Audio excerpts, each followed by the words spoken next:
음악은 따로 들려드립니다. 말로만 하는 음악 이야기. 지난주에 마지막으로 이야기했던 곡이 Shelly Man and His Man How Could It Happen to a Dream이란 곡이었는데요. 드러머 셸리 맨이 자신의 밴드를 이끌고 자신이 만든 클럽 셸리스 맨홀이라는 그 클럽에서 한 연주 61년도 연주였는데요. 웨스트 코스트 특유의 아주 세련된 그러한 연주였는데 그 웨스트 코스트 그 당시 이제 50년대를 중심으로 봤을 때 60년대 초까지 웨스트 코스트 재즈의 터줏대감인데 그분을 생각하다 보니까는 그 반대 이스트 코스트의 드러머이자 또 밴드 리더였던 한 분이 생각이 나죠. 아트 블레이키.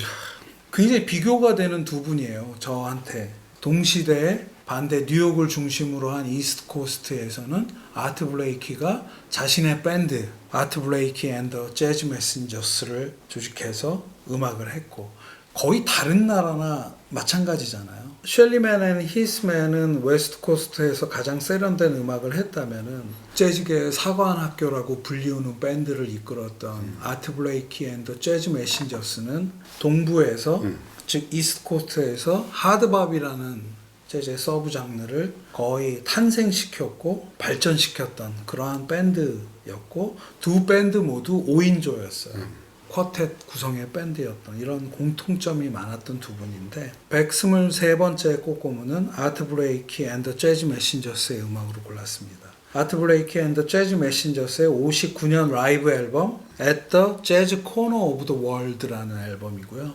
힙시피 블루스라는 곡을 골랐습니다. 그러니까 아트 블레이키와 그의 밴드 아트 블레이키 앤 더 재즈 메신저스를 생각하면은 딱 한 단어가 생각나죠. 하드밥.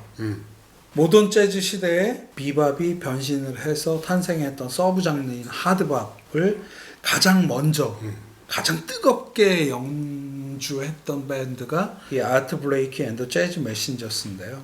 아트 블레이키가 1990년도에 사망을 하시는데 1950년대 중반부터 90년 사망하실 때까지 35년간 이 밴드를 유지하시면서 치열하게 그리고 줄기차게 이 한 장르인 하드밥만 줄기차게 연주하셨던 그러한 밴드여서 굉장히 의미가 있지 않나 하는 생각을 하게 되고요. 35년간 스튜디오 앨범이 제가 센 걸로 45장이 넘고요. 라이브 앨범이 25장 이상이 현재 나와 있으니까 엄청나게 가열찬 그런 활동을 보였던 아트 블레이키 선생이고 그의 밴드 더 재즈 메신저스.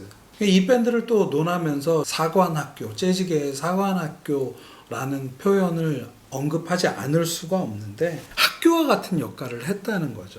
그러니까 이 밴드를 거쳐간 수많은 재즈 레전드의 이름을 생각하면 이 밴드가 얼마나 중요한 밴드였는지 알 수 있는데요. 이 밴드를 거쳐간 그 수많은 재즈 레전드의 이름을 제가 한번 그냥 쭉 한번 나열해 볼게요. 리 모건, 베니 골슨, 케니 도럼, 행크 모블리, 도널드 버드, 제키 맥린, 자니 그리핀, 프레디 허버드, 웨인 쇼터, 커티스 풀러, 척맨지온, 칙코리아, 시더 월튼, 키스 자렛, 우디 쇼, 윈튼 마샬리스까지 뭐 어마어마하죠. 그러니까 이런 재즈 레전드가 되신 분들이 이 아트 브레이키 앤 더 재즈 메신저스에서 신인 시절을 보내거나 거기서 두각을 나타낸 다음에 정상급 솔로 뮤지션으로 데뷔를 하고 이제 와서는 모두가 재즈 레전드가 됐고 그들을 아우르고 그들을 계속 신인들을 받아들이면서 자신의 밴드를 통해서 내보냈던 그 아트 블레이키 선생이 재즈계에 끼친 업적 영향이라는 건 엄청나다 하는 생각을 하게 되죠.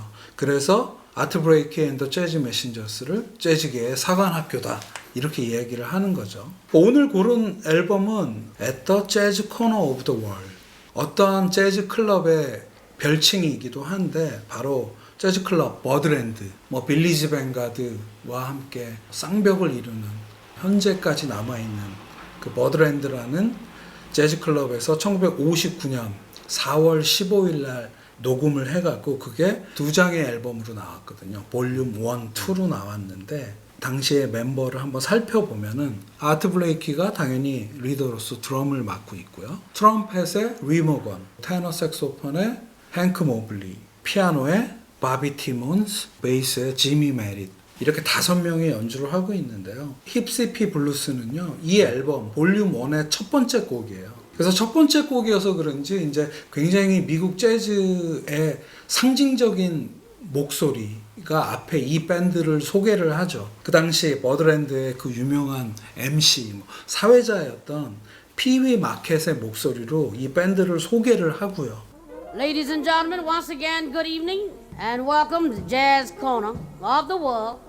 Blue Note Records exclusive recording star, Art Blakey and his Jazz Messengers. 이 피위 마켓이 소개하는 나중에 수많은 애시드 밴드나 힙합 뮤지션들이 재즈를 소개를 할 때 이 피위 마켓의 목소리를 샘플링해서 사용하기도 했는데 이 피위 마켓의 소개 이후에 흐르는 이 음악은 한번 들어보시면 느끼실 텐데 그냥 이게 하드밥이지 하는 생각을 하게 되는, 재즈가 가장 번성했던 시절에 가장 인기 있는 클럽에서 그 당시 가장 인기 있던 하드밥 밴드가 음악을 시작하는데 이 곡으로 시작했다. 이게 이제 테너 색소포니스트 행크 모블리 작곡의 곡인데 너무나 훌륭한 연주고 이거 구구절절한 설명이 필요 없는 아주 명료하고 쾌감 있는 하드밥이다. 그러니까 아트 블레이키 앤더 재즈 메신저스 하면은 라이브가 유독 많이 생각나는데 이곳 버드랜드에서만 해도 1950년대와 60년대 초까지 여러 장의 라이브 앨범을 내는데 첫 번째 1954년에는 아직 아트 블레이키 앤 더 재즈 메신저스라는 밴드 이름을 사용을 안 했어요. 아트 블레이키 퀸텟이란 밴드 명으로 해서 그 유명한 클리포드 브라운이 트럼펫을 연주하고 루 도널슨이 알토 색소폰을 연주했던 그 아트 블레이키 퀸텟이란 이름으로 A Night at Birdland라는 앨범을 남겼고요. 10인치로 한 3장이 나왔었고, 두 번째 버드랜드에서의 라이브가 오늘 소개하는 59년 라이브죠. At the Jazz Corner of the World 볼륨 1, 2. 1년 후에 1960년도에도 이 버드랜드에서 연주한 게 라이브 앨범으로 나오게 되는데 제목은 비슷해요. 자켓은 많이 다른데 Meet You at the Jazz Corner of the World 볼륨 1, 2로 역시 해서 메카인 버드랜드에서 만도 50년대부터 60년까지 3개의 라이브 앨범이 나올 정도로 이 버드랜드와 아트 블레이키 밴드가 가지는 그리고 무엇보다 저는 개인적으로 그 사이사이에 이제 많은 스튜디오 앨범들이 있잖아요. 그래서 이 라이브 앨범 속에 멤버가 변해가는 모습도 그렇고 그 중간중간에 있는 스튜디오 앨범을 거쳐가는, 제가 아까 쭉 나열했던 그 수많은 재즈 뮤지션들이 이 밴드를 거쳐가는 그런 변천사만 해도 굉장히 흥미로운 그 중간에 59년의 라이브를 오늘 소개를 하는 거고요. 이 앨범 힙시피 블루스 첫 곡 작곡자인 행크 모블리 얘기를 좀 하고 싶은데, 행크 모블리가 이 아트 블레이키 앤 더 재즈 메신저스와 처음 인연을 맺는 거는 1955년이에요. 첫 번째 재즈 메신저스 스튜디오 앨범에 행크 모블리가 더 재즈 메신저스라는 앨범인데 참여를 했었고요. 55년도에도 아주 유명한 아트 블레이키 앤 더 재즈 메신저스의 라이브 앨범이 나오는데 이건 버드랜드가 아닌 카페 보헤미아에서 했는데 At the 카페 보헤미아 볼륨 1, 2 이 앨범에서도 행크 모블리가 연주를 하고 있는데 잠시 이제 떠나서 다른 뮤지션들이 들어와서 연주하는 동안 자신의 앨범들이나 사이드맨 연주를 하다가 59년도에는 다시 아트 블레이키 앤드 재즈 메신저스에 들어와서 연주한 게 오늘 소개하는 그 앨범인 것이죠. 그냥 들어보면 제가 왜 매력을 느끼나 한번 이번에 생각을 해봤는데 그냥 넘치지도 않고 모자르지도 않고 딱 어떤 그 중용의 테너 색소폰 연주를 들려주고 있고 그 안정감과 편안함이 저한테 많이 어필을 하는 그런 테너 색소포니스트 행크 모블리를 생각했고요. 그래서 자연스럽게 다음 꼬꼬무 124번째 꼬꼬무는 행크 모블리의 앨범으로 한번 이어가 보려 합니다. 테너 색소포니스트 행크 모블리가 1960년도에 연주해서 발매한 앨범인데요. 소울 스테이션이라는 앨범에서 첫 번째 곡 Remember를 선곡해봤습니다. 이 소울 스테이션 이 앨범은 모던 재즈 시대에 테너 색소폰계 미들급 챔피언이라는 별명을 얻었던 행크 모블리를 가장 대표하는 앨범이라고 보시면 될 것 같고요. 테너 색소폰계의 미들급 챔피언이다. 이런 별명을 갖고 있다고 했는데 그럼 헤비급 챔피언은 누구냐? 이 시대에 동시대에 활동했던 젊은 테너 색소포니스트들의 역시 쟁쟁한 분들과 같이 동시대에 연주를 했었죠. 존 콜트레인과 소니 롤린스. 말하자면 헤비급 챔피언이고 그들과는 조금 성격이 다른 톤의 연주를 했던 그리고 성격도 많이 달랐던 미들급 챔피언으로 불리는 행크 모블리가 있었던 건데요. 그러니까 많은 평론가들이 이렇게 써놓은 것들을 보면 행크 모블리를 굉장히 저평가되고 간과된 뮤지션이다. 이런 표현을 많이 쓰는데 저는 이 표현 속에 행크 모블리를 살짝 낮게 보는 그런 것들이 항상 그 행간이 읽히더라고요. 근데 제가 생각했을 때 존 콜트레인이나 소니 롤린스보다 조금 낮게 평가를 받았을 뿐이지 이분이 그 당시 50년대 블루노트에서 낸 수십 장의 앨범들을 들어보거나 수많은 사이드맨 연주들을 들어보거나 그리고 아트 블레이키 재즈 메신저스에서 그가 했던 작곡으로서의 능력이나 연주자로서의 역량이나 이런 걸 봤을 때는 굉장히 훌륭한 재즈 뮤지션이었고 그렇게 뭐 저평가됐다 이러한 그 평론가들의 언어에 현혹되지 않았으면 좋겠다. 그러니까 딱 쉽게 얘기하면 그냥 지명도가 좀 낮았다. 네. 실력이 아니고. 근데 블루노트라는 지금도 그렇고 당시에도 굉장히 전도 유망하고 아주 똘똘한 그 독립 재즈 레이블에서 까다로운 알프레드 라이언이라는 프로듀서이자 대표가 행크 모블리 앨범을 그렇게 많이 낸 거에는 이유가 있지 않나 하는 생각을 또 하게 되는 거죠. 이 앨범 소울 스테이션은 그 전성기의 행크 모블리의 연주가 담긴 그런 앨범이고요. 우선 멤버를 한번 살펴보면 행크 모블리가 테너 색소폰을 당연히 연주하고요. 윈튼 켈리가 피아노를 담당하고 있고 폴 챔버스가 베이스, 아트 브레이키가 드럼을. 그냥 멤버만 봐도 베스트 오브 베스트. 완전히 쟁쟁한 그 올스타 멤버인데요. 그 당시 마일스 데이비스가 이제 퀸텟으로도 활동하고 섹스텟으로도 활동하던 시절에 윈튼 켈리와 폴 챔버스가 마일스 데이비스 밴드 멤버였고요. 아트 블레이키는 선배지. 선배가 와서 드럼을 맡아주고 이 앨범의 또 다른 의미는 행크 모블리가 여타 앨범들에서는 자신의 테너 색소폰 말고 트럼펫터를 같이 껴서 퀸텟 구성으로 연주를 많이 하는데요.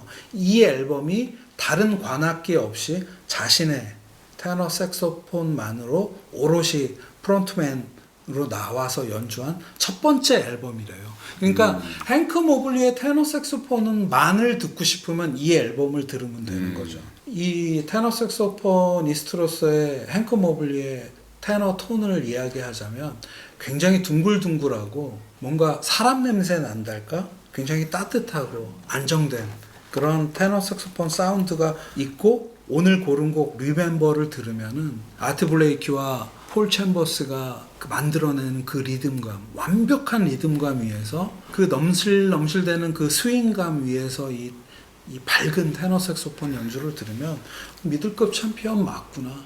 이런 톤은 존 콜트레인이나 소니 롤린스한테서는 기대할 수 없는 톤이지 하게 되는 그런 테너 색소폰 연주가 들으실 수 있을 건데요. 이 소울 스테이션이라는 앨범은 나중에 뭐 그 당시에도 별 5개를 받기는 했지만 존 콜트레인이나 소니 콜린스의 이 당시 50년대 말 이런 음악을 들어보면은 굉장히 재즈를 혁신했다고 하고 변화시키는 그리고 그들의 테너 색소폰 연주도 굉장히 막 불에 비유하면 활활 타오르는 그런 연주였는데 행크 모블리 선생의 연주는 거기에 비해서 굉장히 편안하고 안정된 연주여서 그런지 평론가들의 평은 조금 박했다고 하더라고요. 저는 요번에 들으면서 그런 생각을 했는데 평론가들은 좀 박하게 대우한 그러한 저평가된 뮤지션이었어. 근데 제가 듣기엔 그렇지 않거든요. 그러니까 저 어제 그런 생각을 했는데 우리가 음악을 듣거나 할 때 이제 어떤 글을 읽으면서 평론가들이 써놓은 글을 읽으면서 빠지지 말아야 될 함정이 있다. 그러니까 어떤 비평의 덧없음 같은 건데요. 뭔가 되게 세고 튀고 뭔가 막 혁신하고 강렬한 그런 거에는 평론할 거리가 있으니 후하게 평론을 하는데 굉장히 얌전하고 감싸는 따뜻하고 그런 착한 편안한 연주에 대해서는 왠지 박하게 그러니까 음악을 들으면서 그런 생각을 한 거죠. 평론가들의 비평은 우리가 비판적으로 받아들일 필요가 분명히 있다. 그런 생각을 했는데 그 희생자이신 행크 모블리 선생의 전성기의 음악을 들으면서 뭐 꼭 해야 할 이야기는 아니었지만 그런 생각을 좀 했었다는 말씀을 드리고 싶고요. 이 앨범 속의 첫 번째 곡 Remember를 듣고 있으면은 뭔가 이렇게 부드럽고 세상 편안한 테너 연주 그리고 함께하는 분들과의 완벽한 호흡 이런 것들이 있는 재즈 1960년도에 나왔던 행크 모블리 선생의 이 앨범을 꼭 들어보시길 강추드리면서 이 앨범에 본인이 작곡한 또 곡들이 아주 발라드도 멋지거든요. 다른 멤버들이 그냥 다 전설들이니까 네. 그냥 이렇게 들으면은 정말 재즈의 전설을 한꺼번에 다 이렇게. 그러니까 테너 색소포니스트 그 유명한 소니 로렌스나 존 콜트레인 말고도 이런 행크 모블리 같은 어떤 그 중용의 미덕을 가진 이 테너 색소포니스트의 매력에 한번 빠져보실 것을 부탁드리면서 오늘 꼬꼬무는 여기서 마치겠습니다. 네.